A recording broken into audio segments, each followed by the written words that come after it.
નમસ્કાર મિત્રો, સરકારી યુટ્યુબ ચેનલમાં આપ સૌનું હાર્દિક સ્વાગત છે। આજે આપણે વાત કરવાના છીએ એક નવી યોજના વિશે। એ યોજનાનું નામ છે કુંવરબાઈનું મામેરું યોજના। દીકરીના લગ્ન સમયે આ સહાય આપવામાં આવે છે। ગુજરાત સરકારની આ મહત્વની યોજના છે। કુંવરબાઈનું મામેરું યોજના વિશે આપણે જાણીશું આ વિડીયોમાં કે યોજના શું છે, કોને લાભ મળે, કેટલા રૂપિયા મળે, અરજી કેવી રીતે કરવી, જરૂરી દસ્તાવેજો, એટલે વિડીયો અંત સુધી જોજો। આ પ્રકારના ટોપિકો વિશે આપણે વાતચીત કરવાના છીએ। તો હવે આપણે જોઈએ કે આ યોજના શું છે। મિત્રો, કુંવરબાઈનું મામેરું યોજના ગુજરાત સરકાર દ્વારા શરૂ થયેલી આ યોજના છે, જેનો મુખ્ય ઉદ્દેશ છે ગરીબ અને આર્થિક રીતે નબળા પરિવારની દીકરીના લગ્ન સમયે આર્થિક સહાય પૂરી પાડવી। લગ્ન સમયે થતા ખર્ચમાં માતા પિતાને મદદરૂપ થવા માટે સરકાર આ સહાય આપે છે। હવે જોઈએ કે આ યોજનામાં કેટલા રૂપિયા મળે છે।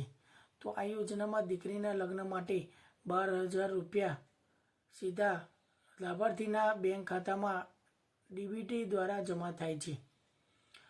આમાં ખાસ નોંધ હોવી જાણવા જરૂરી છે કે 1/4/2021 પછી થયેલા લગ્ન માટે 12,000 સહાય આપણને મળે છે।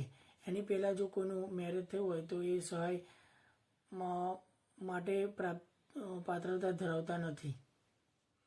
હવે આપણે જોઈએ કે કોણ લાભ લઈ શકશે। હવે જોઈએ પાત્રતા શરતો શું છે। તો લાભાર્થી ગુજરાત રાજ્યની રહેવાસી હોવી જોઈએ। દીકરીની ઉંમર ઓછામાં ઓછી 18 વર્ષ હોવી જોઈએ। લાભ લગ્ન પછી જ મળે છે। એક પરિવારની વધુમાં વધુ 2 દીકરીઓને સહાય મળે છે। પુનઃ લગ્ન માટે આ યોજના લાભ મળતો નથી। પરિવારની આવક સરકાર દ્વારા નક્કી કરેલ મર્યાદામાં જ હોવી જોઈએ। આ લાભ માટેની ઇલિજિબિલિટી છે, એટલે ખાસ આ ધ્યાન રાખવા જેવું છે। હવે જોઈએ કે જરૂરી દસ્તાવેજો શું છે। તો અરજી કરતી વખતે નીચેના દસ્તાવેજો જરૂરી છે, જેમ કે દીકરીનું આધાર કાર્ડ, પિતાવાલીનું આધાર કાર્ડ, લગ્નનો પુરાવો એટલે કે મેરેજ સર્ટિફિકેટ, આવક પ્રમાણપત્ર, બેંક પાસબુક અથવા કેન્સલ ચેક, અને તમારા રહેઠાણ પ્રમાણપત્ર અને પાસપોર્ટ સાઇઝનો ફોટો। હવે આપણે આગળ જોઈએ કે અરજી કેવી રીતે કરવી। તો મિત્રો, આ યોજનાની અરજી ઓનલાઈન કરવામાં આવે છે।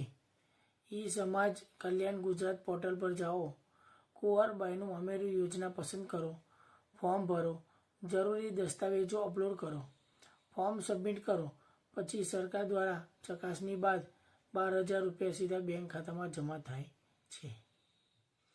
મહત્વની સૂચના ધ્યાન રાખવાની છે કે ખોટી માહિતી કે ખોટા દસ્તાવેજ આપશો તો અરજી રદ થઈ શકે છે। ફોર્મ ભરતી વખતે તમામ માહિતી સાચી આપવી। અરજી કર્યા પછી સ્ટેટસ નિયમિત ચેક કરો। હવે મિત્રો, જો તમારા ઘરે દીકરી છે અથવા તમારા ઓળખાણમાં કોઈ આ યોજનાનો લાભ મળી શકે તો આ વિડીયો જરૂર શેર કરજો, અને વિડીયો પસંદ આવે તો લાઈક કરો, કોમેન્ટ કરો અને ચેનલને સબસ્ક્રાઈબ કરવાનું ભૂલશો નહીં। મળીશું ફરી એક નવી સરકારી યોજના